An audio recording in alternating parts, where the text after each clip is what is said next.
So mag-assemble na ako dito ng panibagong ignitor at sa bagong transformer para sa 70 watts. Yun ang gagawin natin ngayon guys. Kaya ibinaba ko muna itong pinaka umbrella ng ating ilaw. Isang poste pero medyo matagal yung proseso ng ating pagre-repair dito. Medyo madilim na. So sa 7 o'clock na ng hapon.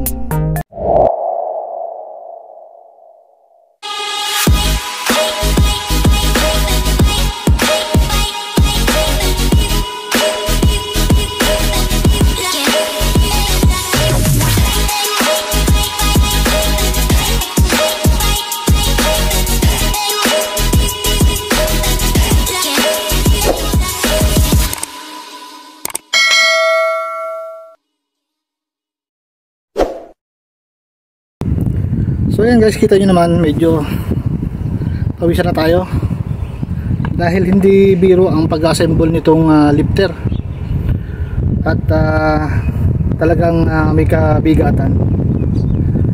Nakalagay dito sa lifter 200 kilogram yung bigat nitong lifter. So biro mo magtutulak ka ng 200 kilo, tapos ang capacity nito ay 2 tao lang. Pakita ko sa inyo guys. So ayan, makikita nyo guys, 200 kilograms yung kanyang bigat at ang capacity lang niya ay 2 tao. So hindi na tayo pwedeng magdagdag hanggang 3. Sundin natin yung ating safety. Ayan, para maiwasan yung disgrasya. Kaya yan guys, tayo ang gagawa ng sarili nating sistema para mapadali yung ating trabaho dito. Although nag-request na rin tayo ng mga kasama o helper, pero ang sabi nila minsan lang daw mahirap ang trabaho dito. Totoo naman, minsan lang mahirap ang trabaho. Kasi nga ako dito ay maintenance, on call. Pero pag may party, yan, dyan yung yung talagang dibdiba ng trabaho, lalo na sa electrical, kasi mag-isa lang ako. Yan, minsan si Kuya Leo yung nakakasama natin. So yun lang guys, minsan hindi natin kailangan palaging umangal. Ayan, diskartehan lang natin, gumawa tayo ng sistema na makapadali yung ating trabaho. So pahinga lang tayo na konti dahil wala naman tayong hinahabol na oras. Sabi ko nga, wala rito yung mga amo namin, nasa dagat, nasa kanilang bakasyonan. So hindi ko rin alam kung pasusunod ako doon, kasi 3 days daw doon yung mga amo ko, at taron na rin si Mrs. kasama nila. So ngayon sinasamantala ko tong pagkakataon na to na wala sila rito, dahil malaya ako ditong gumawa sa kanilang bahay dito sa likod, para ma-repair yung mga dapat repairin dito ng mga ilaw. At wala tayong pangamba na anytime may lalabas dito para maglakad-lakad, kasi minsan yung mga amo natin sa hapon gusto nila maglakad-lakad dito sa kanilang backyard. So yun lang guys, at pahinga na ako ng konti at back to work tayo. One eternity later. So yan guys, andito na tayo sa taas at kailangan ko munang i-check itong bulb. Ito naman ay umiilaw, pero pag uminit na siya, medyo kumukurap-kurap na, o talagang kumukurap na. Yan, pag uminit, tapos namamatay na rin siya. So ngayon check ko muna yung bulb, tapos yung ignitor at yung transformer. So ayan guys, kalagin ko muna. So ito nga guys yung ilaw. Sa tingin ko okay naman yung ilaw niya. Ayan, may palagay ako na yung kanyang ignitor or yung kanyang transformer ang may problema, kasi okay pa naman yung bulb. Ayan, kita nyo, hindi pa maitim. So wala ko na ignitor at saka transformer na 70 watts. Itong ating ignitor ay hanggang 400 watts. So yan.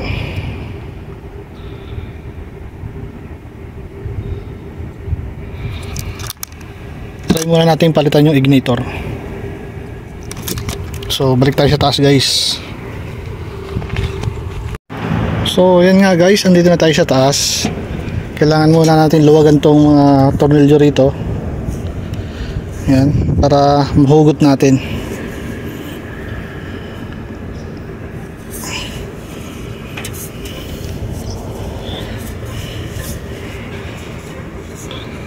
Yan, luwagan lang natin, guys, para makita natin yung transformer sa loob at saka yung ignitor.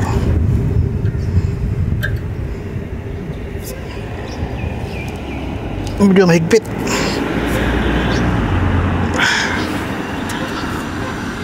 Medyo mahigpit siya, guys, kaya mamaya na tayo mag video kasi nasa loob yung kanyang ignitor. So ito, guys, tinanggal ko muna yung kanyang power supply dito sa load side para mahugot natin yung pinaka umbrella sa taas. Ayan, kasi kanina hindi ko mahugot kasi nga nakakabit itong kanyang wire dito sa power supply. So tinanggal ko muna para mahugot. Nakita ko na yung transformer sa loob, wala palang ignitor yon. Ibig sabihin nun, kasama dun sa electronic balas yung nag-ooperate sa kanya. So maaaring may damage na yung kanyang electronic balas. So yun ang papalitan natin, guys.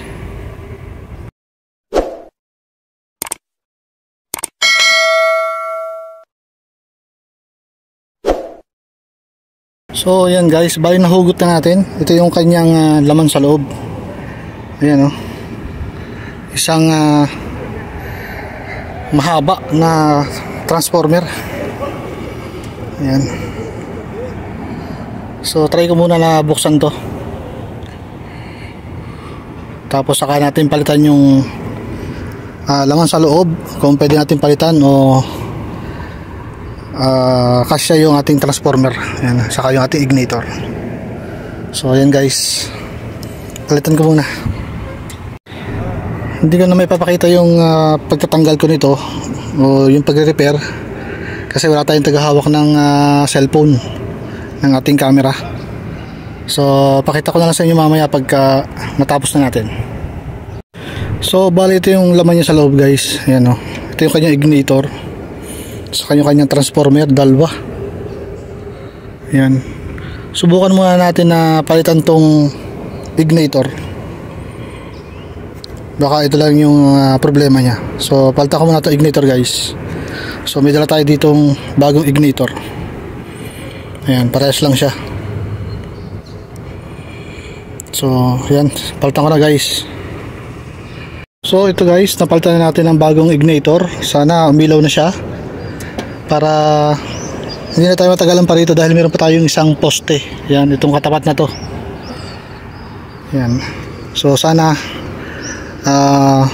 mapailaw na natin to dahil napalitan na natin tong ignitor para makalipat tayo doon sa kabila. So ito yung luma. Yan, try natin kung iilaw na siya. So ibalik ko muna ulit siya rito, tapos baba uli para may kabit yung power supply. So yan, guys, isalpak muna natin to. So ganito, guys, ang senaryo. Yung ating binaklas na transformer, kasama dun yung ignitor, para sa 150 watts na ilaw pala yon. So ngayon ang gagawin ko, kakancel ko na yung mga transformer na yon, pati yung ignitor kasama dun sa loob ng box. So mag-assemble na ako dito ng panibagong ignitor at bagong transformer para sa 70 watts. yun ang gagawin natin ngayon guys. Kaya ibinaba ko muna itong pinaka umbrella ng ating ilaw. So dito natin kakabit yung mga transformer at saka yung ating bagong ignitor. So yun guys, kuha muna ako ng basahan kasi pupunasan ko yung salamin, medyo madumi. So yun lang guys, balik tayo mamaya. So yan guys, natapos na natin yung pagre-repair nitong isang umbrella at makikita nyo medyo madilim na. So sa 7 o'clock na ng hapon. Sabi ko dun sa central na wag mo nang i-on yung switch dito sa mga ating ilaw dahil nagagawa pa tayo rito. So ngayon guys, nakikita nyo may ilaw na yung ating ni-repair. Yan, bali in-overhaul natin, palit ng transformer 70 watts, palit ng ignitor. Yan yung bulb, yung luma pa rin na nakakabit sa kanya. So ignitor at saka transformer lang yung pinalitan natin dahil 70 watts yung ating ilaw. So yan guys, kakabit ko na yan sa taas, pipix ko lang, kay cable tie ko lang yung mga wire nya para malinis. So balik na natin.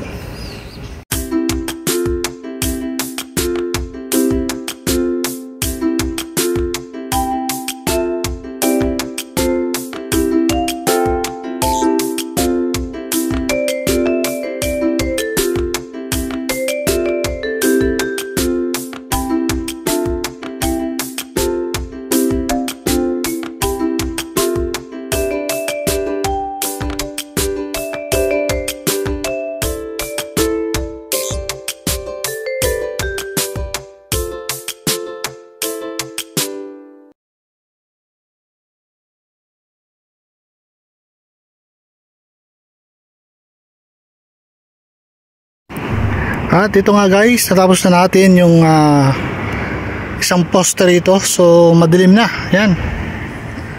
So di na natin magagawa yung isang yon, sa ibang araw na lang guys. Kasi mahirap magtrabaho na madilim dito sa labas. So ngayon, imisin ko lang yung gamit, ibalik ko na lang yung cover nung power supply sa baba. Ayan, medyo may kataasan din. At medyo delikado rin pagka mag-isa tayo dito sa likod. Ano't naman, huwag naman mangyayari, wala makakita sa atin dito sa likod. So yan guys, baba na tayo at ikabit na natin tong kanyang pinaka umbrella. Ayan, medyo mabigat, purong bakal. So yan guys, baba na ako.